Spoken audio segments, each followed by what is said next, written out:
ओम शांति, नमस्कार। आप सभी का बहुत-बहुत स्वागत है आज के इस बातें मुलाकातें कार्यक्रम में। आशा करता हूँ आप सभी बिल्कुल हेल्दी, वेल्दी और हैप्पी होंगे। आइए आज के इस शाम को यादगार बनाते हैं और हमारे साथ विशेष अहमदाबाद से ममता शर्मा जी हमारे साथ जुड़ गए हैं, डॉक्टर ममता शर्मा। और आप काफ़ी समय से ब्रह्मा कुमारी ईश्वरीय विश्वविद्यालय से भी जुड़े हैं, वैल्यूज़ इन एजुकेशन से भी जुड़े हुए हैं और बहुत सारे एजुकेशन वाले प्रोजेक्ट आप करते रहते हैं। और शिक्षा के क्षेत्र में आपका विशेष योगदान है। अभी आप वर्तमान में अहमदाबाद में कॉलेज में एज़ ए प्रिंसिपल आप अपनी सेवा दे रहे हैं और ब्रह्मा कुमारी इसमें भी बहुत सारे इवेंट्स होते हैं, यूथ विंग का हो, चाहे एजुकेशन का हो, उसमें आप अपनी सेवाएँ देते रहते हैं। तो आज हमें अच्छा लग रहा है आपको इस प्लेटफ़ॉर्म पे देखकर कि आपके जो अनुभव हैं और आपने मूल्यों के प्रति जो आपका प्रेम है, मूल्य जीवन में किस तरह से हमें काम देते हैं, वो सारी चीज़ें आपसे सुनने का एक सुनहरा अवसर हम सभी को प्राप्त होगा। तो डॉक्टर ममता शर्मा जी, बहुत-बहुत स्वागत है आज के इस एपिसोड में आपका दिल से। उसके साथ शिव नेहा जी को आप जानती ही हैं, हमारे साथ हैं और सभी को जोड़ने का काम करते हैं, तो उनका भी बहुत-बहुत दिल से स्वागत है।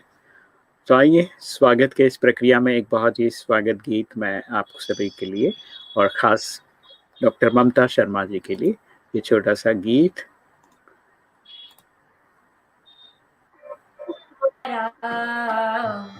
जय रघुनंदन जय सिया राम।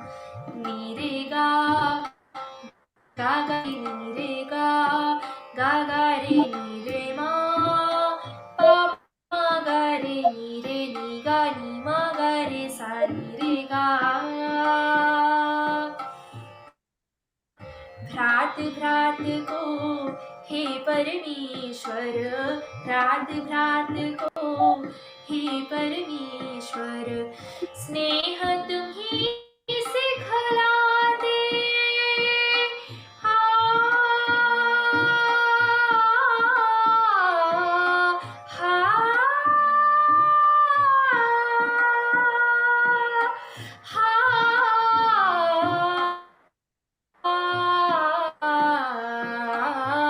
भ्रात भ्रात को हे परमेश्वर, भ्रात भ्रात को हे परमेश्वर, स्नेह तुम्ही सिखला दे। नर नारी के प्रेम की ज्योति जग में तुम्ही जला दे। ओ नैया के खेवन हारे, ओ नैया के खेवन हारे, जपूं मैं तुम्हारो नाम।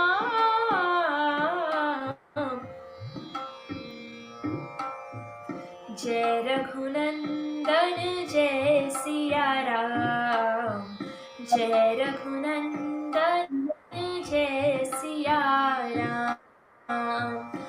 देरे ना ताना न देरे ना, देरे ना देरे ना, देरे ना दे रे रे रे रे रे ना।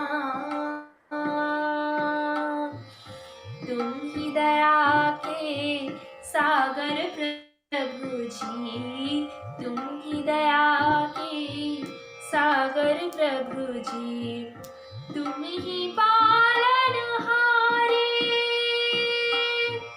चैन तुम्ही से पाए बेकल, मनवा साँझ सकारे। जो भी तुम्हारी आस लगाए, जो भी तुम्हारी आस लगाए, बने उसी के काम। जय रघुनंदन जय सिया राम, जय रघुनंदन जय सिया राम, जय रघुनंदन जय सिया राम। हे दुख भंजन तुम्हें प्रणाम, हे दुख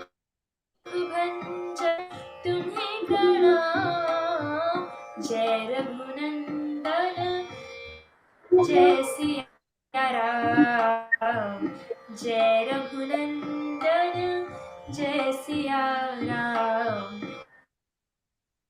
जय Raghunandan Siya Ram. Thank you so much Manya, बहुत ही प्यारा सा भक्ति गीत आपने सुनाया और स्वागत में अच्छा लग रहा था। तो आइए डॉक्टर ममता शर्मा जी, आपका बहुत बहुत स्वागत है इस मंच पर।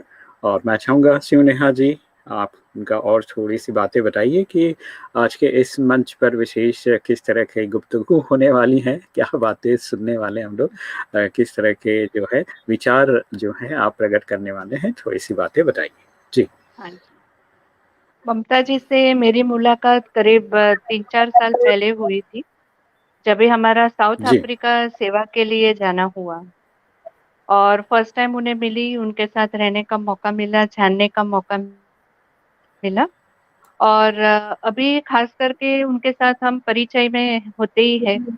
और अभी उनके यहाँ पर जो गुजरात सरकार ने आज़ादी का आनंद महोत्सव, वो एक सीरीज चालू जी, की है। कुछ मत। और उस सीरीज के बिल्कुल। चलते उनका बहुत सारे आयोजन वो करते हैं, उनके स्कूल में प्रोग्राम्स करते हैं, आई मीन कॉलेजेस में प्रोग्राम करते हैं। अभी आई थिंक 2-3 दिन हुँ। पहले कुछ हिंदी दिवस भी था। तो इसी श्रृंखला में आज हमने उनको इनवाइट किया है कि एक यादगार इवेंट हो जाए। और ममता जी से हम चाहेंगे कि वो अपने थोड़ा अपना परिचय दे, ज्ञान का परिचय दे। और साथ में कॉलेज में जो प्रिंसिपल की पोस्ट उन्हें मिली है, उनके लिए उनको मुबारक देती हूँ, क्योंकि हम जब भी साउथ अफ्रीका गए थे तभी उनका वो चल रहा था कि शायद उनका प्रमोशन होने वाला है। तो बहुत ही कॉन्ग्रेचुलेशंस है। तो अभी हम ममता जी से ही सुनते हैं कि वो कॉलेज में क्या करते हैं, किस टाइप की उनकी प्रोग्राम्स है, कैसे स्टूडेंट्स है और क्या चलता है।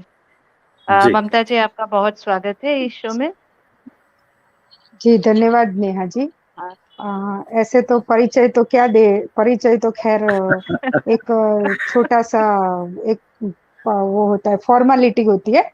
लेकिन ऐसा है कि जब हम प्रिंसिपल बने तो हमारा एक रोल पूरा अलग हो गया। जैसे पहले हम प्रोफेसर थे, तो प्रोफेसर का रोल अलग होता है, प्रिंसिपल का रोल अलग होता है।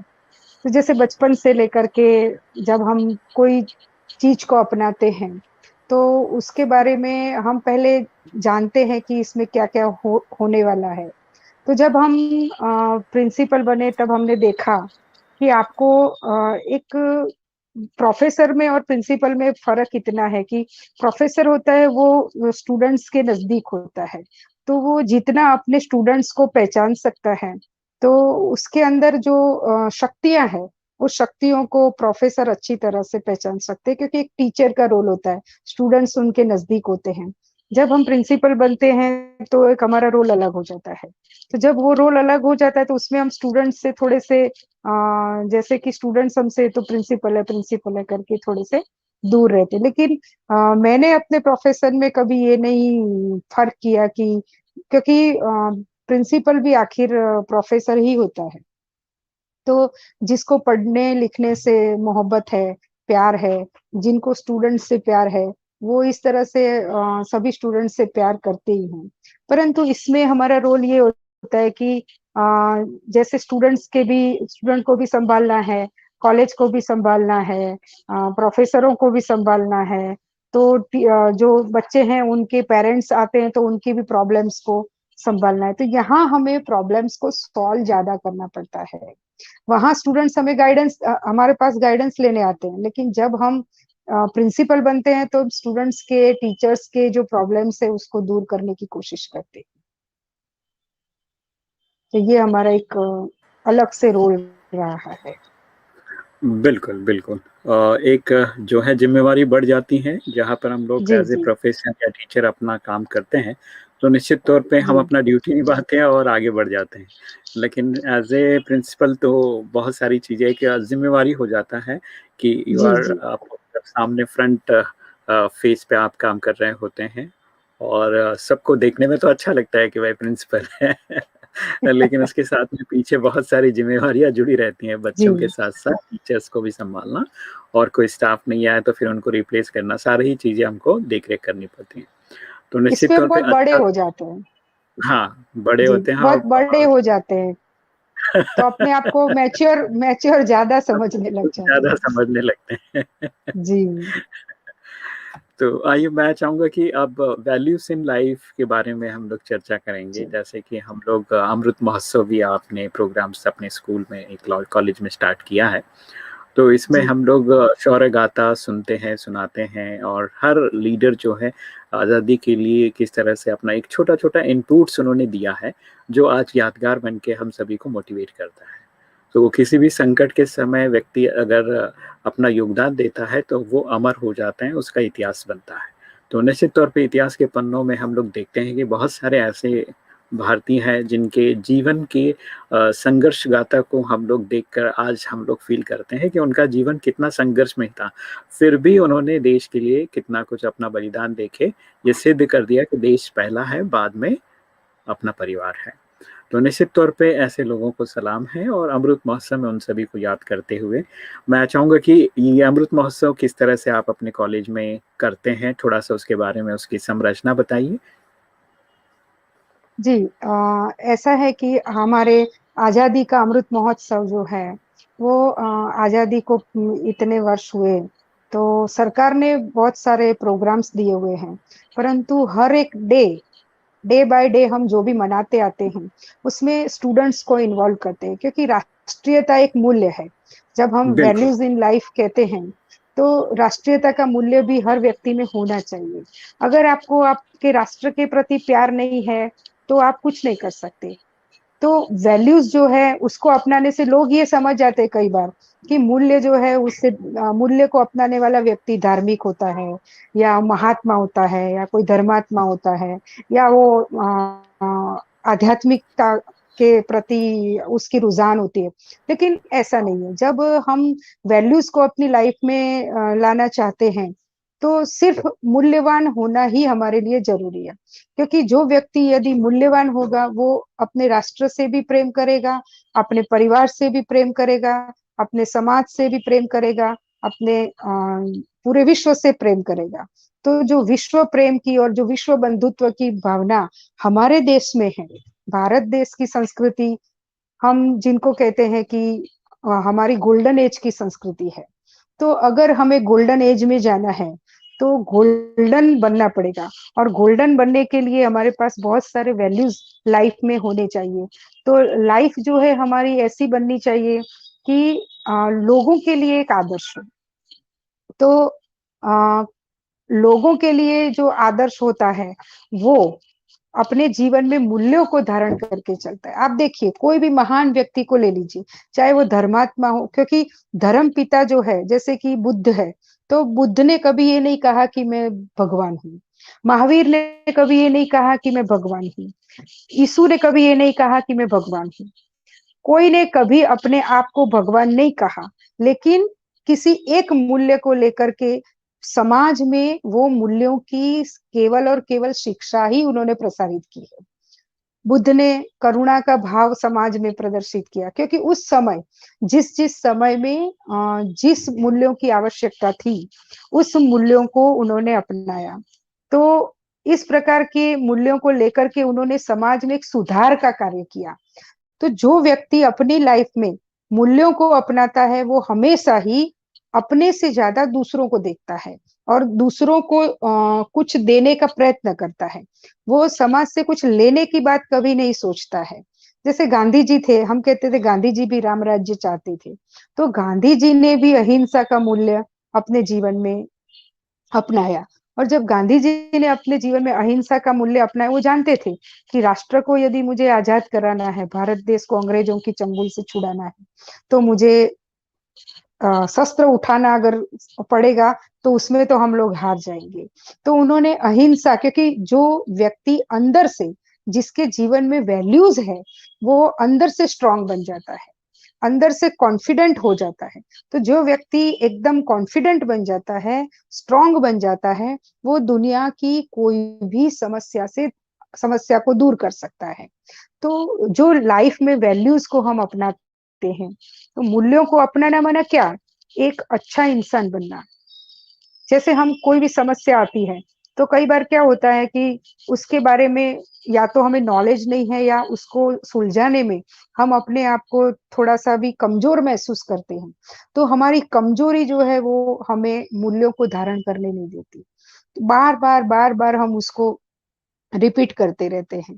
तो जब हम वैल्यूज़ को धारण करने जाते हैं तो बहुत सारी चैलेंजेस हमारी लाइफ में आती है और उस चैलेंजेस को हम कैसे उसका सामना करें। तो जब मैं बहुत छोटी थी, तब से ही अपने देश के प्रति भी मेरा मुझे बहुत प्यार, जब भी देशभक्ति का कोई गीत बजता है तो मुझे बहुत अच्छा लगता है। तो मन के अंदर ऐसा ठान लिया कि मुझे कुछ करना है। तो लेकिन जब बच्चे छोटे होते हैं तो उनको ये नहीं पता होता है कि हमें क्या करना है। लेकिन धीरे-धीरे जब हम बड़े होते जाते हैं, तो कुछ हमारे सामने कुछ बातें आती हैं, हमारे सामने हमारे बड़े होते हैं, जैसे माता-पिता है, टीचर है, फ्रेंड सर्कल है, तो उन सबको जब हम देखते हैं, तो हम समाज में कुछ ऐसी बातें भी देखते हैं कि भई ये हमें अच्छी नहीं लगती है। जब हम स्त्रियों पर अत्याचार होते हुए देखते थे, तो हमें बहुत गुस्सा आता था कि कैसे कोई स्त्रियों पर अत्याचार करते। हम जब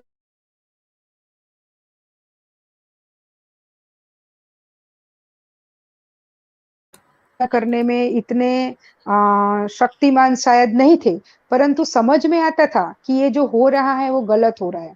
लेकिन किसी दूसरे की लाइफ में इंटरफेयर करना, ये शायद हमें अच्छा नहीं लगता या सामने वाले को अच्छा ना लगे। तो हो सकता है कि शायद हम उस समस्या का सामना नहीं कर पाते। लेकिन जैसे-जैसे बड़े होते गए, समाज में समस्याओं को देखते गए, तो उस समय हमें ऐसा लगा कि नहीं, ये तो गलत हो रहा है। महिलाओं के साथ इतना अत्याचार, हम पढ़े लिखे लोगों को, ऐसा नहीं है कि जो अनपढ़ लोग थे और वो अत्याचार कर रहे हैं, लेकिन पढ़े लिखे और अभिजात्य वर्ग के लोग, ऐसा भी नहीं कि अनपढ़ लोग हों, जैसे उसको समझ नहीं है, तो ऐसे लोगों को हमने नहीं देखा। लेकिन जो पढ़े लिखे हैं, उन्होंने समझदारी का काम नहीं किया, तब हमें बहुत अंदर से एक टीस सी होती थी कि भई समाज के लिए अगर कुछ करना है तो क्या करें? तो हमने सोचा कि हम एक दिन जब हम कॉलेज में पढ़ते थे, तो एक दिन किसी कारणवश हम लोग ब्रह्मा कुमारी संस्था के संपर्क में आए। तो जब हम सेंटर पे गए, तो हमने देखा कि ब्रह्मा कुमारी आश्रम में बहनें क्या करती हैं। तो हमने बहनों को पूछा कि आप लोग क्या करते हो? तो उन्होंने कहा कि हम जो जीवन है, उसको हमारे जीवन में मूल्यों को धारण करते हैं और जिसको हम संस्कार कहते हैं। कई बार मूल्यों को धारण करना लोग कहते हैं, कोई अच्छा प्रामाणिक होगा तो कहेगा ये संस्कारी है। तो संस्कारों का परिवर्तन करना, ये हमने यहाँ सीखा। अब संस्कारों का परिवर्तन कैसे होगा? तो संस्कारों का परिवर्तन तो जब धीरे-धीरे, धीरे-धीरे आप मेडिटेशन करते जाते हैं, तो माइंड को स्टेबल बनाते हैं।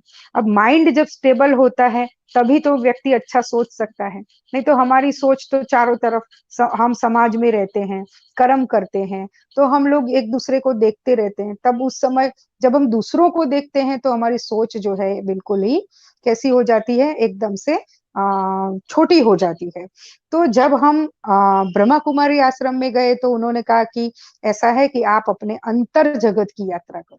तो हमने कहा ये अंतर जगत की यात्रा क्या होता है? तो जब हम मेडिटेशन में बैठे, तब वास्तव में हमको ऐसा महसूस हुआ कि कोई ऐसी शक्ति है जो हमें इस प्रकार के संस्कारों को परिवर्तन करने के लिए मदद कर रही है। तो उसकी जी। मदद हमें धीरे-धीरे, धीरे-धीरे मिलने लगी। हमने उस समय ये नहीं सोचा था कि ये भगवान की कोई शक्ति है या भगवान ही है या, परंतु हमने देखा कि वो ऐसी कोई शक्ति जो हमारे अंदर परिवर्तन की एक चाह पैदा करती है। तो जब परिवर्तन करने के लिए हम आगे बढ़े, तब हमने देखा कि परिवर्तन करना भी बड़ा मुश्किल है, क्योंकि इसमें भी बहुत सारी चैलेंजेस आती है। तो ऐसी चैलेंजेस को हम कैसे सुलझा पाएँगे? तो हम बहनों से बात करते थे बड़े लोगों से बात करते थे, हमारे टीचर से बात करते थे, पिताजी से बात करते थे कि ऐसा-ऐसा होता है, हमें क्या करना चाहिए? तो वो लोग हमें थोड़ा-सा गाइड करते थे। लेकिन जब हमने मूल्यों को अपने जीवन में अपनाने की कोशिश की, तब हमने जी, वास्तव में देखा कि ये जो मूल्यों को जीवन में धारण करने से हम हर प्रकार के बंधनों से मुक्त हो जाते हैं। और ये बंधन कैसे हैं? जैसे कि कोई हम कहते हैं कि हमने इस धर्म को मानते हैं हम या ये वो धर्म को मानते हैं। तो जब हम धर्म की शिक्षाओं को धारण करने की कोशिश करते हैं तो हम दूसरों के प्रति बायस हो जाता है हमारा।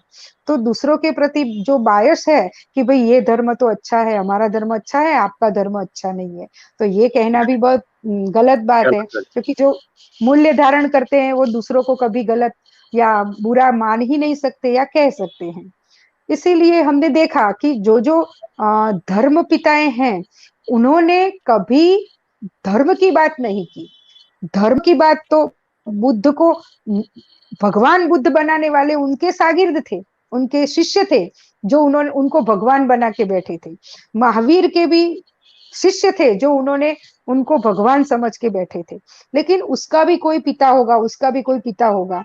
तो इस प्रकार से एक क्यूरोसिटी, जानने की इच्छा मन में जागृत होती थी। तो जो मूल्य था कि भई चलो हमको ये सिखाया गया कि जीवन में यदि प्रामाणिक रहना है, अगर सत्य ही बोलना है, तो आपको कहीं जाने की ज़रूरत नहीं है। आपको किसी हुँ, मंदिर में जाकर घंटी बजाने की ज़रूरत नहीं है या माला लेकर के कोई मतलब जप-तप की ज़रूरत नहीं है। एक सिंपल सा तरीका है कि अपनी लाइफ को अच्छा बनाओ, मैं भी अच्छी हूँ, आप भी अच्छे हैं, ये भी अच्छा है, वो भी अच्छा है। अब सब अच्छा-अच्छा करते कहते हैं ना करत करत अभ्यास के जड़मति होत सुजान।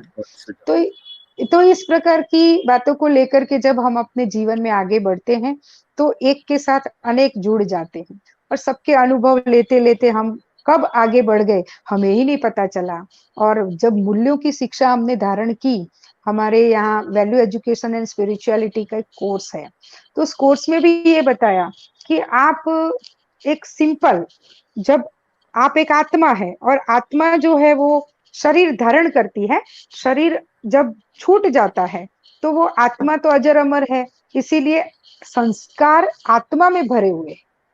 तो वो संस्कारों का परिवर्तन आत्मा को करना है, ना कि शरीर को। हाँ, शरीर को केवल उस एक पार्ट प्ले करना है, शरीर धारण करते हुए, क्योंकि आत्मा तो निर्लेप है, परंतु फिर भी आत्मा जो है इतनी स्ट्रांग है कि वो कई जन्म लेते भी आत्मा बहुत स्ट्रांग है। तो आत्मा का स्वधर्म भी स्ट्रांग, आत्मा खुद स्ट्रांग है, तो हमें भी स्ट्रांग बनना पड़ेगा। तो इसीलिए जीवन में इस तरह से हम आगे बढ़ते गए। जी। ममता जी, बहुत ही अच्छा एक्सपीरियंस जी, आपने शेयर किया और बहुत ही अच्छी तरह से आपने इस बात को क्लियर किया कि कोई भी व्यक्ति जो है किसी भी मूल्य को समय अनुसार और सिचुएशन के अनुसार मूल्य को धारण करता है, तो निश्चित तौर पे उनके जीवन में बहुत बड़ा बदलाव आता है, परिवर्तन आता है और लोग उसे देवता या भगवान या फरिश्ता मानकर पूजने लगते हैं बाद में। तो मूल्यों को धारण करना लाइफ में बहुत इम्पोर्टेंट रोल है, जिसके बारे में आपने ज़िक्र किया और फिर बाद में आपने मेडिटेशन के बारे में ब्रह्म कुमारी इसमें जब आप अंतर्मुखी हो जाते हैं, तो इंट्रोवर्ट होने से ही हमारी अंदर की शक्तियों के प्रति हम जागरूक हो जाते हैं और जागृत हो हमें महसूस होता है कि हम लोग कितने शक्तिशाली हैं, हमारे अंदर जो शक्ति है, जो चेतना है, उसके प्रति हम लोग जागरूक हो जाते हैं। तो निश्चित तौर पे ये हमारे जीवन में बहुत इम्पोर्टेंट रोल प्ले करता है।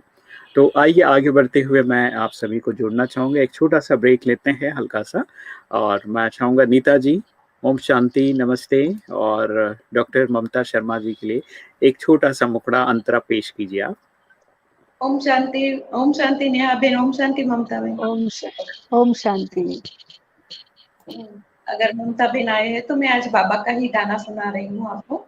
प्रभु जी, की डोली में चढ़ के चली प्रार्थना सजनिया कर अपने मुड़ के चली आत्मा सजनिया कर अपने उड़ के चली प्यारा पिया लेने आया प्यारा पिया लेने आया। देह की दुनिया छोड़ चली, उड़ के चली। देह की दुनिया छोड़ चली, उड़ के चली। प्रभु यादों की डोली में उड़ के चली, उड़ के चली। देह के रिश्ते झूठे सही, पर मोह की जंजीर टूटी। देह के रिश्ते झूठे सही, पर मोह की जंजीर टूटी। कोई प्रलोभन ना लुभाए, लगे ये दुनिया झूठी। कोई प्रलोभन ना लुभाए, लगे ये दुनिया झूठी। घर के नजारे घूमे नैनों में, घर के नजारे घूमे नैनों में। तारे मन का जोड़ चली, उड़ के चली। प्रभु यादों की डोली में उड़ के चली, उड़ के चली। उड़ के चली, उड़ के चली। ओम शांति। Thank you. बहुत बहुत धन्यवाद, शुक्रिया नीता जी। बहुत ही प्यारा सा आध्यात्मिक गीत आपने सुनाया और बड़ा अच्छा प्यार से आपने सुनाया। ऐसे लग रहा है कि हम सभी को आप साथ साथ में उड़ा रहे हैं।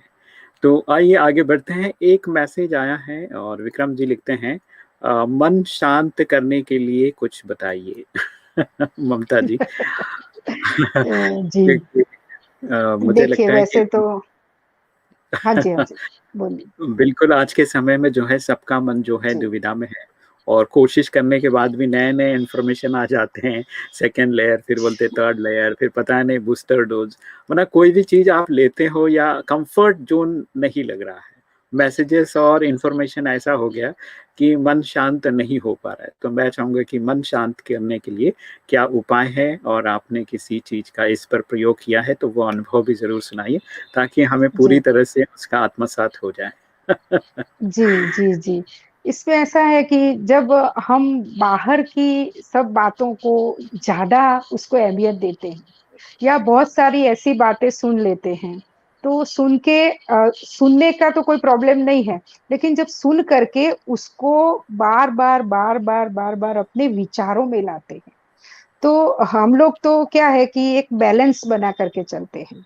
वैसे मैं कर्म क्षेत्र में भी हूँ और जी, जी, स्पिरिचुअलिटी के क्षेत्र में भी हूँ। तो दोनों। दोनों में दोनों चीजों को बैलेंस करके चलना, ये तो लाइफ में मूल्यों के अलावा अगर मूल्य धारण नहीं करेंगे, तो ये बैलेंस हम नहीं बना सकेंगे। क्योंकि जब बैलेंस बनाकर चलेंगे, उसके लिए तो मन को शांत करना है। तो बहुत सारी बातें चारों तरफ से हमारे पर आती है। अब हुँ। दूसरी लहर, तीसरी लहर, हम तो घर में बैठे हैं। मान लीजिए हम तो घर में बैठे हैं, लेकिन क्या है कि टीवी ऑन किया और टीवी हुँ, में समाचार आया कि इतने लोगों को कोरोना हो गया, इतने लोगों को ये हुआ, दूसरी लहर आई, अभी तीसरी आएगी। अब वो तो टीवी वाले बोल रहे हैं, हम तो बाहर निकल ही नहीं रहे हैं। हम सोशल डिस्टेंस में ही बैठे हुए हैं, तो हमें ये सब कोई टच करने वाला है नहीं। और अगर हम नीति नियमों का पालन करते हैं तो हमें कुछ भी नहीं होगा। और जी, उसके लिए भी हमारे मन को हमें बहुत स्ट्रांग बनाना पड़ेगा। जब तक हुँ, आप मन को स्ट्रांग नहीं बनाओगे ना, तब तक आपका मन शांत नहीं हो सकता। तो मन की शांति के लिए सबसे पहले तो हमारे यहाँ जैसे कहते हैं कि मेडिटेशन, ध्यान हुँ, करना चाहिए।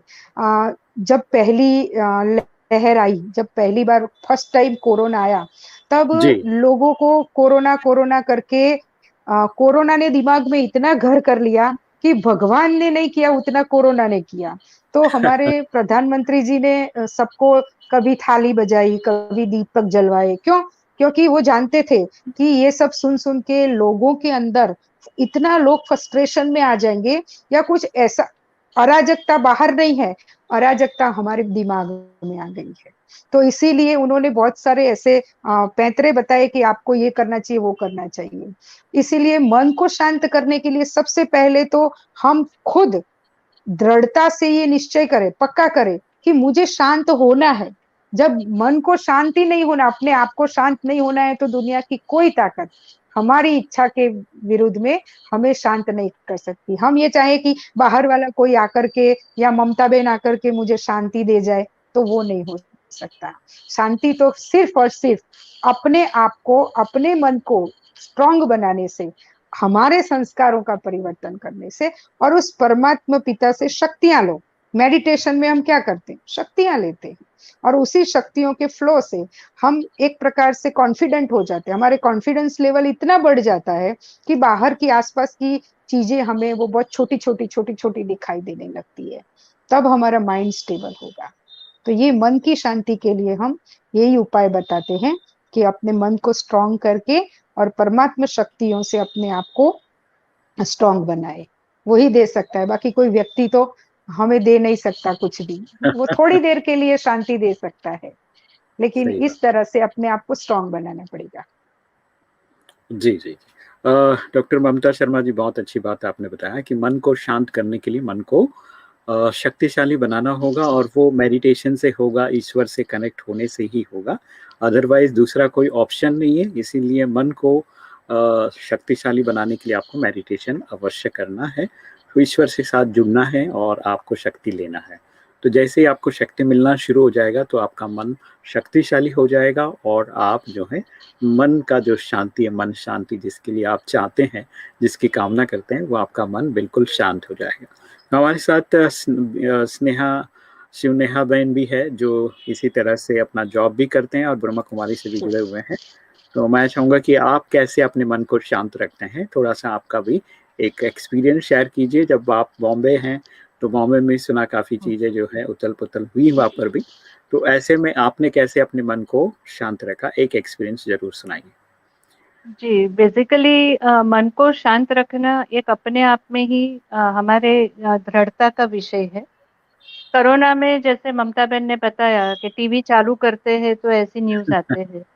तो हमने ना हम न्यूज़पेपर पढ़ते हैं, ना हम न्यूज़ देखते हैं टीवी पर। क्योंकि हुँ, क्या हो जाता है ना कि जैसे हम एनवायरनमेंट से हम लोग जैसे बच्चा पैदा होता है, तो जब भी वो बच्चा पैदा होकर आता है, तभी हुँ, वो बच्चे को बोलना भी नहीं आता, कुछ नहीं आता है। बोलना कैसे सीखता है? एनवायरनमेंट से लेता है। जैसे-जैसे एनवायरनमेंट आती है, तो एनवायरनमेंट से वो बोलना वगैरह ले लेता है। तो हमने यही देखा उसमें कि अ कि हम जितना एनवायरनमेंट से दूर रहे, उतना क्या होगा कि हमारे अंदर जो शक्तियाँ है, वो ऑटोमेटिक आएगी, क्योंकि हम बाहर का सुनते ही नहीं हैं। इसके लिए एक छोटी-सी मैं एग्ज़ाम्पल एक देना चाहती हूँ कि एक बार हम सबने सुना ही होगा कि एक मेंढक रेस में निकला और उसको क्या था, एफिल टावर पे चढ़ना था और बहुत सारे शो चल रहे थे और वो मेंढक चढ़ रहा था। तो बहुत सारे जो शो देख रहे थे, वो लोग कह रहे हैं कि अरे ये मेंढक कैसे ये लोग एफिल टावर पे चढ़ेंगे। तो बहुत लोगों ने जो कमेंट्स आ रही थी, जो ऑडियंस थे, वो देख-देख के बहुत लोगों ने छोड़ दिया कि नहीं हो सकता, नहीं हो सकता, नहीं हो सकता। लेकिन उसमें देखा कि 4-5 जन 4 मेंढक जा रहे हैं, आगे और भी बढ़ रहे हैं। धीरे-धीरे और 2 मेंढक कम हो गए, फिर और 1 मेंढक कम हो गया। तो बच गया 1 मेंढक जो एफिल टावर पे चढ़ गया। और बाद में पता चला कि वो क्या था, गूंगा और बहरा था। तो उसको एनवायरनमेंट का समझ ही नहीं आया। तो अगर हमें भी जब भी हमारे अंदर की शक्तियों को जगाना है, हमारे मूल्यों को धारण कर कर दृढ़ता से चलना है, तो हमें भी वो मेंढक की तरह बहरा बन जाना है। हमको वही लेना है जो हमें चाहिए। और जो अभी जो गणेश की फेस्टिवल चल रही है, तो गणपति जी का भी यही एक संदेश है कि जो उनके सूप जैसे कान है, उसमें भी क्या है कि उसको भी छान के लेना है ना, साफ करके। बहुत सारी बातें आएगी, हमारे काम की चीजों को रखे। और वही चीज हम जो समुद्र की लहरें हैं, उससे भी सीख सकते हैं। तो ये सब बनी बनाई चीज है। तो हमने कोरोना काल में बॉम्बे में जैसे कहते हैं कि Bombay is fast moving city, लेकिन जो 2 महीना बॉम्बे भी सुनसान हो गई थी। ऐसे हुँ, लग रहा है कि क्या हो गया है। क्योंकि हमारे घर में चाचा की इमरजेंसी आई, हॉस्पिटलाइज हो गए, वो गुजर गए, तो हमें निकलना पड़ा। और मैंने कभी ऐसी बॉम्बे मेरी लाइफ में देखी नहीं थी। बॉम्बे बंद होना मतलब ऐसे लग रहा था कि जैसे पूरा विश्व बंद हो गया। तो अपने आप को हमने ऐसे ही ढाला कि ये सब जो मेडिटेशन का अभ्यास जो ममता जी ने बताया, हम वो भी जी। कर रहे थे। और जो काम की चीजें नहीं है उससे दूर रहकर हमने हमारे जीवन को कोरोना काल में बहुत ही सुरक्षित पाया। ये नेहा बेन कह रही है, तो ऐसा अनुभव मेरा भी रहा कि मुझे खुद को कोरोना हो गया था। तो ओहो। मैंने क्या किया कि 15 दिन जब मैं अंदर कमरे में बंद थी, तो मैंने जी। अपने मन को, मैं मास्टर सर्वशक्तिवान आत्मा हूँ, मैं मास्टर सर्वशक्तिवान आत्मा हूँ, लिखना शुरू कर दिया। और ओ। सचमुच में मतलब क्वारंटाइन के जो स्थिति थी उस समय, मैं अपने आप को बिल्कुल स्ट्रांग बना के रख सकी, क्योंकि मैंने ये शुरू किया कि मैं मास्टर सर्वशक्तिवान आत्मा हूँ, मैं हेल्दी हूँ, मैं हेल्दी हूँ, मैं हेल्दी हूँ। तो इस प्रकार के विचार जब हम अपने मन में चलाते हैं ना, तो अपने हम्म। आप स्ट्रांग बन जाते हैं। जी, जी, जी। बहुत ही अच्छा एक्सपीरियंस आपने शेयर किया और मुझे लगता है कि ये एक्सपीरियंस हमारे सभी दर्शक मित्रों को बाद में काम आएगा ही और अभी सुन रहे हैं उनको तो काम आएगा ही। निश्चित तौर पे हमें जो है अपने मन को बहुत स्ट्रॉन्ग बनाने के लिए मेडिटेशन एक बहुत ही अच्छा टूल है और जैसे ममता बहन ने कहा कि मैं लिख-लिख के भी कभी-कभी हमारा डायरेक्टली कनेक्ट नहीं हो पा रहा है, तो आप फिज़िकली कुछ चीज़ों को बोल-बोल के, लिख-लिख के प्रैक्टिस करते-करते जो है जैसे छोटे बच्चों को हम लोग चलाने के लिए हाथ हाँ, पकड़ते हैं, लिखवाते फिर हैं। उसको लेके चलते हैं। बिल्कुल, हाथ क्योंकि पकड़ मन के बिल्कुल लिखवाते हैं। हाँ, हाँ। तो मन बिल्कुल अशांत है, तो उसको तुम डायरेक्टली बोलेंगे अभी परमात्मा के साथ जुड़ जाओ तो इट इज़ नॉट पॉसिबल। तो एक छोटा-छोटा प्रयास करना पड़ेगा, आपको खुद होके करना पड़ेगा। जैसे ममता बहन को वो लिखने से वो चीज़ें कनेक्ट हो गई। तो इस तरह हम्म, से आपको देखना है कि आपका आइडिया कहाँ है और कैसे आप उसको कनेक्ट हो पाते हैं। हम्म, तो इस तरह से आप जैसे प्रैक्टिस खुद करेंगे तो चीज़ें आसान हो जाएगी और फिर आप किसी और को भी मोटिवेट कर सकते हैं। तो आइए कुछ हमारे दोस्त ने मैसेज करके याद किया है और सुनीता जी विशेष यूएस पेनिसिल्वेनिया से लिखते हैं कि doctor Sharma ji your dedication was very blissful or practical. Practical. It was so simple explained that anyone can understand. आपकी बातें सुनकर बहुत ही सिंपल था और जो कोई भी समझ सकता है ऐसा आपने कहा है। बहुत बहुत धन्यवाद, शुक्रिया आपका।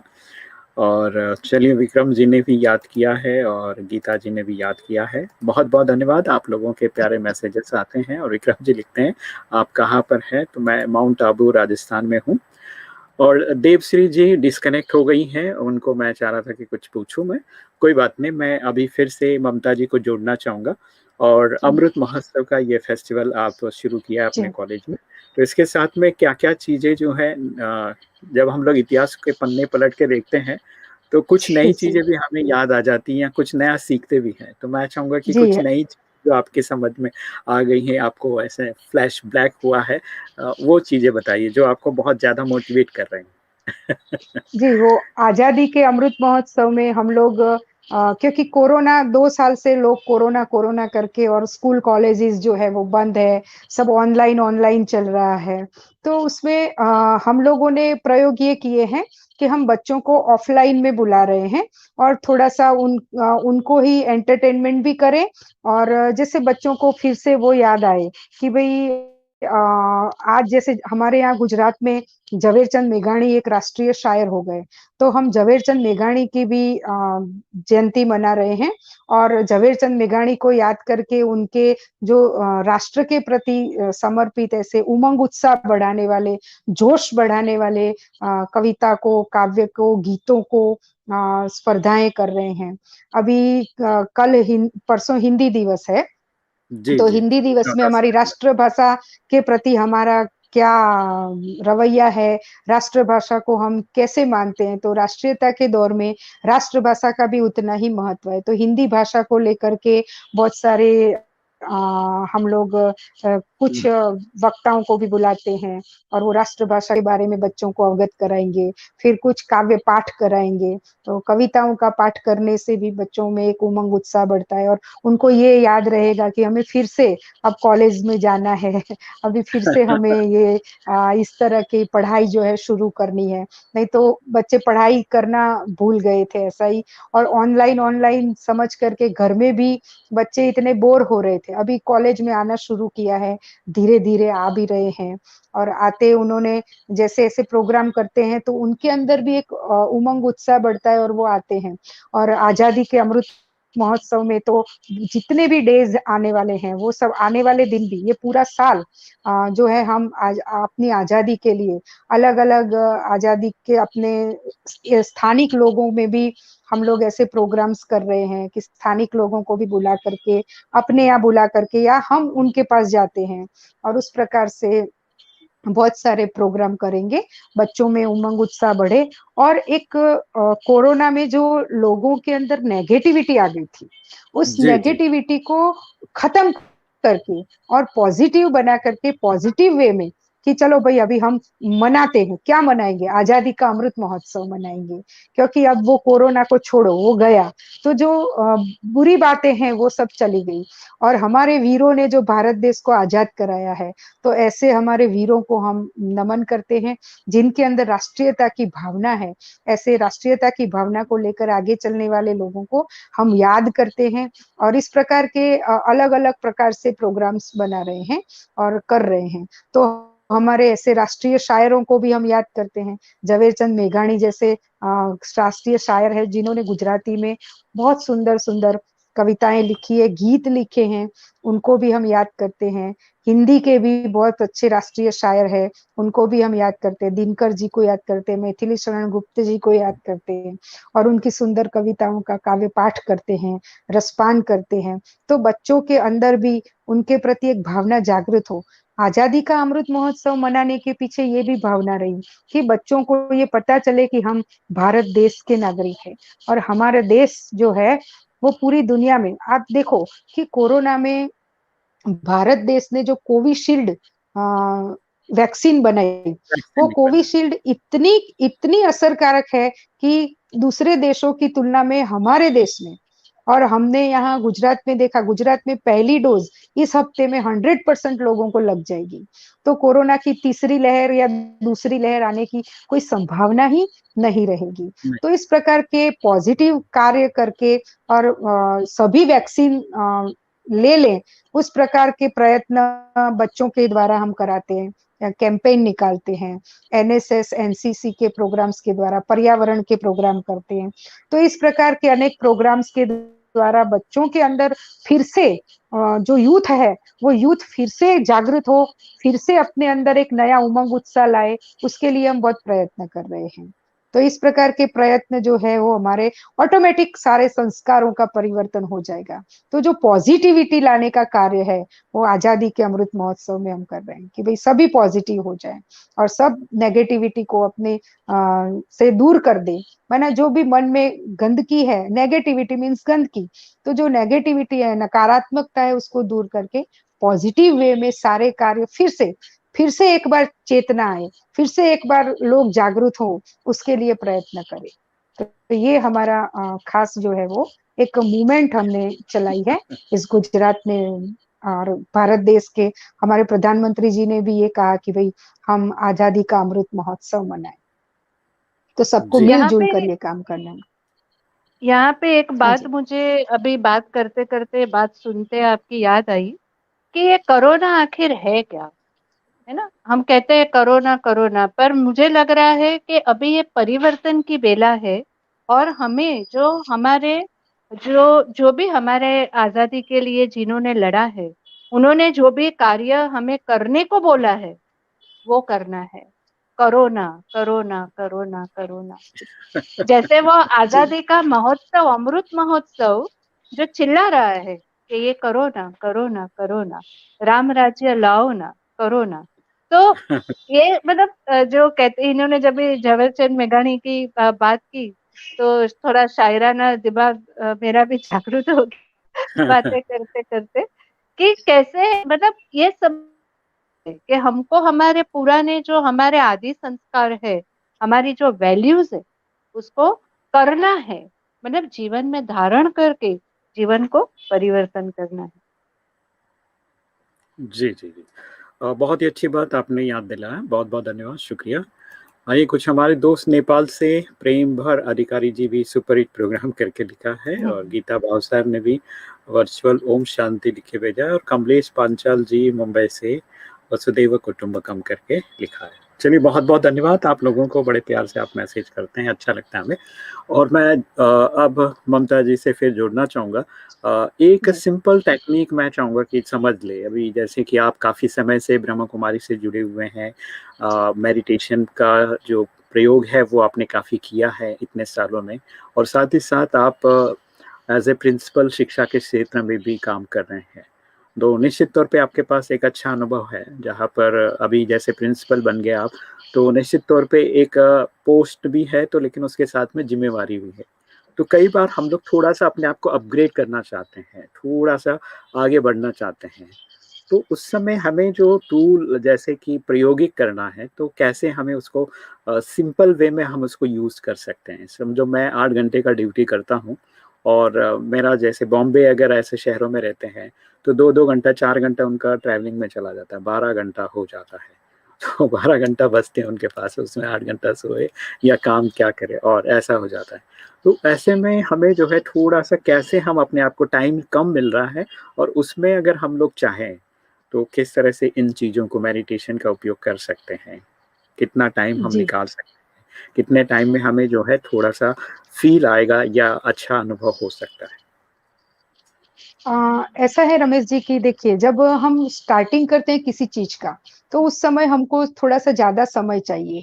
लेकिन एक अभ्यास में जब हमारे आ जाता है, तो हमें फिर मेडिटेशन करने में या लिंकअप करने में अपने आप को परमात्मा शक्तियों को लेने के लिए या भरने के लिए ज्यादा मेहनत नहीं करनी पड़ती। जैसे आपने कहा कि मैं नौकरी भी करती हूँ साथ में, तो कॉलेज जब मैं जाती हूँ, तो वैसे मेरा टाइम कॉलेज का 11:30 बजे का है। लेकिन मैं क्या करती हूँ कि 10:30 बजे घर से निकलती हूँ और शॉर्ट रूट से सीधे सेंटर जाती हूँ, और सेंटर जाकर के और पहले ही सीधे कमरा बना मेडिटेशन का रूम है, उस रूम में जाकर के 15 मिनट के लिए बैठती हूँ। जब 11:15 बज जाता है, तो वहाँ से 5 मिनट का मेरा कॉलेज का रास्ता है। तो 15 मिनट में मेडिटेशन करके और फिर मैं कॉलेज जाती हूँ, और कॉलेज जा करके और फिर 5 मिनट फिर से मेडिटेशन जब अपनी चेयर पे बैठती हूँ तो करती हूँ, फिर मेरा काम स्टार्ट करती हूँ। तो मुझे एकदम से, जब हम भरपूर होते हैं कोई भी चीज के लिए, हमने अपने आप को बना लिया, स्ट्रांग बना लिया और माइंड में बिठा लिया कि मुझे ये करना ही है, तो जब हमें करना ही होता है तो हम 5 मिनट 10 मिनट भी उसके लिए निकाल सकते हैं, ऐसे चलते चलते निकाल सकते हैं। फिर छूटने के बाद वापस सेंटर आती हूँ, फिर वापस जो है वो थोड़ा रिलैक्स होती हूँ, और फिर मैं घर आती हूँ। तो घर आकर के फिर 6:30 से 7:30 का हमारा मेडिटेशन चलता है। तो वो मेडिटेशन 1 घंटा हम करते हैं। उसके बाद फिर लिखाई-पढ़ाई या कुछ थोड़ा-सा काम कर लिया घर का। तो इस प्रकार से जब हम अपने आप को एक रूटीन में फिर हम उसको ला देते हैं कि भई हमें इतने बजे, सुबह 3:30 बजे उठ कर के परमात्मा को याद करना है, या 4 बजे परमात्मा को याद करना। कोई समझो कि आजकल के दौर में लोगों को जल्दी उठना पसंद नहीं आता है। तो आप जितने भी बजे हुँ, उठो, जैसे उठो, 6 बजे उठो, 7 बजे उठो, कई तो बच्चे कॉलेज के होते हैं, वो 8-8, 9-9 बजे तक नहीं उठते हैं। तो जब भी उठे, मैं उनको एक ये कहती हूँ कि जब आप 8 बजे भी समझो उठे, परंतु उठते ही आपने परमात्मा को याद करना है। 5 मिनट परमात्मा को याद करना है। तो धीरे-धीरे क्या होगा कि आपका वो समय आपको जब अच्छा लगने लगेगा ना, और कोई चीज़ जब हमें अच्छी लगने लगती है, तो क्या होता है, हम उसके प्रति ज़्यादा आकर्षित होते हैं। तो वो चीज़ जब हम अच्छी लगने लग जाती है, तो हम उसको फिर थोड़ा ज़्यादा टाइम, फिर हम कहते हैं चलो आज 9 बजे उठे तो 8 बजे उठना है। फिर धीरे-धीरे 7 बजे, फिर धीरे-धीरे 6 बजे, फिर धीरे-धीरे 5 बजे, उस प्रकार से। और हम स्टूडेंट्स को कहते हैं, देखो, student life is the best life. तो स्टूडेंट लाइफ में जो बच्चा सुबह जल्दी उठ करके पढ़ाई करता है, क्योंकि उनको तो यही कहना पड़ता है कि भाई आपको पढ़ाई करनी है, तो पढ़ाई तब करनी है सुबह 4 बजे उठकर। मैं जब पीएचडी करती थी, तो जी। पीएचडी में बहुत लिखना पड़ता है। तो लिखने के लिए समय कब मिले, तो सुबह 2:30 बजे उठ जाती थी और 2:30 बजे उठ करके 10 मिनट परमात्मा को याद करके और फिर लिखने बैठती थी। तो 4:30, 5, 6 बजे तक लिखती थी। बस उसी समय में मैंने वो समय लिखने के लिए दिया था। तो उस समय में मैंने 2 साल में पीएचडी हमारा पूरा हो गया। क्योंकि दिन भर तो फिर दूसरे बहुत सारे काम है, हम लोग पढ़ाई-लिखाई करते हैं, प्रोफ़ेसर है तो पढ़ाना पड़ता है, जॉब करनी बिल्कुल, पड़ती है, घर का काम भी करना पड़ता है। तो इस प्रकार से जब हमें उसके प्रति इंटरेस्ट हमारा जो बढ़ता जाता है ना, तो उस प्रकार से हम धीरे-धीरे, धीरे-धीरे फिर न चाहते हुए भी हम उसके प्रति करने के लिए बाध्य हो जाते हैं और हम करने लग जाते हैं और ये सहज हो जाता है। फिर उसके लिए हमें स्पेशल टाइम देने की ज़रूरत नहीं पड़ती है। तो ये जी, मेरा यही कहना है कि जब हमने ठान ली है कि मुझे ये चीज़ करना है, कि मैंने ठान लिया था कि मुझे पीएचडी करना है, पूरा 2 साल में पूरा कर देना है, तीसरे साल में मुझे डिग्री मिल जानी चाहिए। तो फिर उसके लिए हम अपने मेरे छात्रों को भी मैं वही कहती हूँ कि अगर आपको उठना है, बोले मैडम टाइम नहीं मिलता है।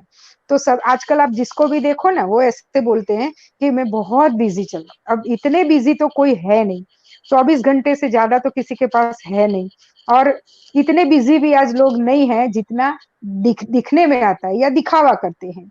हम भी इतना बिज़ी नहीं रहते जितना हम दिखाते हैं, कि भई आप तो प्रिंसिपल बन गए, आपके पास तो टाइम ही नहीं होता होगा। हम ये कहते हैं कि हमारे पास टाइम है, ऐसा नहीं है। अगर हम चाहें, तो थोड़ा-सा भी टाइम निकाल कर के हम बहुत कुछ कर सकते हैं। ऐसा नहीं है कि नहीं कर सकते। तो मेरा यही संदेश है सभी यूथ के लिए कि अगर आपके पास आपको लगता है कि दिन भर में आपको बहुत कुछ करना होता है, तो आप सुबह का मॉर्निंग का जो गोल्डन पीरियड है, वो गोल्डन पीरियड है। उसमें आपका मन भी शांत होगा, मन स्वस्थ होगा, शरीर भी स्वस्थ होगा। तो ऐसे स्वस्थता को लेकर के आप अपने जीवन में बहुत कुछ कर सकते हैं। जी, जी। जी, ममता बहन बहुत-बहुत धन्यवाद, शुक्रिया आपका और बहुत ही प्यारी-सी बातें आपने बताया कि कैसे हम लोग टाइम निकाल कर अपना मेडिटेशन को यूज़ कर सकते हैं। तो चलिए अब जाते-जाते मैं देवश्री जी हमारे साथ जुड़ गई हैं। देवश्री जी बहुत-बहुत नमस्ते। स्वागत है आपका। नमस्ते, मैं चाहूँगा कि एक मुखड़ा अंतरा ममता हाँ, जी, नेहा जी और नीता जी के लिए सुनाइए आप। एक छोटा-सा क्वेश्चन पूछना था वो माताजी अच्छा से। पूछिए, जी। पूछिए, पूछिए। हाँ जी, हाँ। मुझे माताजी से थोड़ा-सा क्वेश्चन पूछना था। हाँ, हाँ। हाइपरनेस कम करने के लिए क्या करना होगा? जैसे मेरे बेटा अभी टीनेज पे जा रहा है और कभी-कभी जैसे मैं मतलब मेरा थायराइड प्रॉब्लम है, तो उस वजह से मुझे भी थोड़ा-थोड़ा कभी-कभी हो जाती हूँ बच्चों को लेके। उसको कंट्रोल करने के लिए क्या करना है? वैसे मेडिटेशन तो मैं करती हूँ, इसके अलावा क्या-क्या रेमेडीज़ है? ऐसा है कि हमने अपने आप के अंदर मतलब मुझे थायराइड है, ये ऐसा मैंने सोच लिया कि मेरे अंदर थायराइड है और मेरा बच्चा इस तरह से मेरी बात नहीं मानता है, तो ये सोचना गलत है। ये एक प्रकार से हमारे अंदर नेगेटिविटी आ गई कि भई मुझे ये पहले तो मेरे अंदर ये बीमारी है। अब बीमारी को भगाने के लिए तो आपके पास या तो दवाइयाँ हैं या दुआएँ हैं, 2 चीज़ें हैं। तो दवाइयों से तो आप बीमारी को भगा ही रहे हैं। तो जब दवाई लेते हैं, तो जब दवाई लेते समय अपने आप में ये पॉज़िटिव थॉट कीजिए कि मुझे थायरॉइड नहीं है। मैं मतलब बीमार नहीं हूँ, मैं हेल्दी हूँ। तो ये थोड़ा-सा पॉज़िटिविटी अपने अंदर लाइए और हमारी पॉज़िटिविटी हमारा जो पॉज़िटिविटी का जो ऑरा है, वो दूसरों को प्रभावित करता ही करता है। कैसा भी व्यक्ति आएगा, तो हमारे सामने जब आते हैं ना, हमने अनुभव किया है कि जब कोई व्यक्ति एकदम से क्रोध में आकर के हमारे सामने आते हैं, तो फिर हम उनके बारे में जब उनको हमको देखते हैं, तो वो सोचते हैं अब ये बहन से मैं क्या कहूँ? तो एकदम से थोड़ा-सा शांत हो जाए। हम उनको कहते हैं आप बैठिए, पहले कुर्सी में बैठिए। फिर हम कहते हैं पानी-वानी पिलाइए। तो जब वो पानी पीता है, कुर्सी में बैठता है, तब तक उसका गुस्सा जो है वो शांत हो जाता है। तो ऐसे प्रयोग जीवन में करने चाहिए। तो आपके बच्चे को भी आप वाइब्रेशन दे सकते हैं कि मेरा बच्चा अच्छा है, शांत हो जाएगा, मेरा बच्चा इस तरह से हो मतलब अच्छा हो जाएगा। तो पॉजिटिविटी के वाइब्रेशन जब हम अपने बच्चे के बारे में भी सोचेंगे ना, तो वो हमारे थॉट्स को उसके दिमाग में भी वो आ जाएगा। इसीलिए वो भी देखना, धीरे-धीरे वो उनको आप बोलो कि आप बहुत अच्छे हो, आप अच्छी तरह से सारे कार्य करते हो। देखो, आप अपनी मम्मा के बेस्ट बेटे हो। इस प्रकार के अच्छे शब्दों के द्वारा आप उसको परिवर्तन कर सकते हो।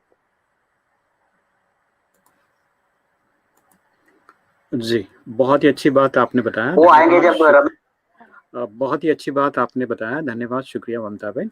देवश्री जी, चलिए एक जी छोटा सा पीस छोटा सुनाइए सा और फिर गणेश जी का छोटा सा भजन सुनना। जी।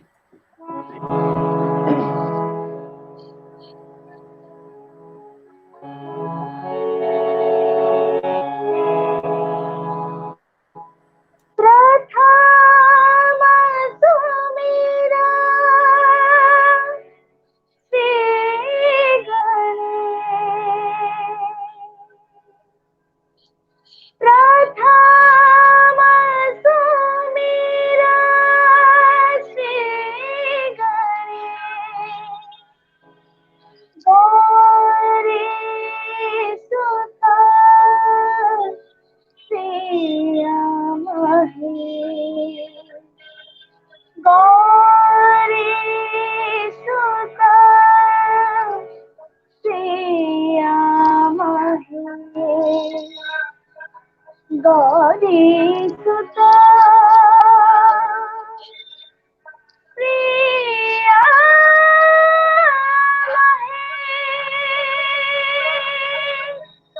प्रथम सुमिरा से गौरी सुता प्रिया गौरी सुता प्रिया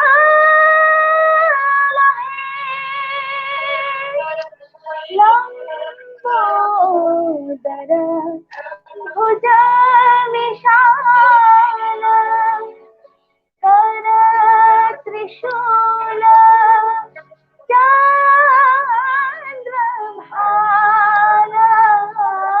कर त्रिशूल चंद्रभाला शोभित गले पुष्पमाले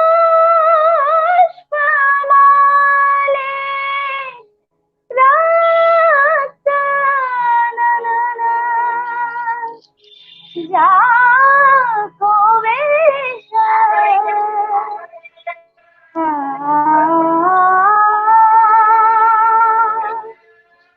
जाको वेश प्रथम सुमिरा श्री गणेश गौरी सुता प्रिया गौरी सुता प्रिया माता जी वो थोड़ा सा ना मैं लिरिक्स भूल गई थी लास्ट की लाइन में, थोड़ा सा कोई गलती बात हो नहीं। गया। थैंक यू देवश्री, लेकिन अच्छा गाया थोड़ा सा आपने, गलत हो गया। बहुत बढ़िया गाया और बहुत बहुत शुभकामनाएं आपको, मंगल कामनाएं। और हम चाहेंगे कि आप बीच बीच में बातें मुलाकातें प्रोग्राम में जुड़े रहें और अपनी संगीत के माध्यम से लोगों तक आपकी आवाज पहुंचाते रहें। तो चलिए दोस्तों, आज के इस एपिसोड में बस इतना ही। एक बार आप सभी की तरफ से ममता जी का बहुत बहुत धन्यवाद, शुक्रिया, अपने अनमोल अनुभवों को साझा करने के लिए। बहुत ही सिंपल वे में उन्होंने बताया। आशा करता हूँ आप समझ ही गए होंगे कि आपको क्या करना है। और शिवनेहा जी और नीता जी, आपका भी बहुत बहुत धन्यवाद, शुक्रिया, थैंक यू सो मच। चलिए दोस्तों, फिर मिलते हैं। और सर, हाँ जी, हाँ जी, हाँ, ममता जी ने अभी बोला कि अमृत महोत्सव चल रहा है तो झवेरचंद मेघानी की बात की, तो सिर्फ मैं 2 लाइन उनके लिए सुना रही हूँ, ममता जी के लिए। तो मैं 2 लाइन सुना रही हूँ। जननी ना हैया कोडंत कसुंबी नोरं ओ राज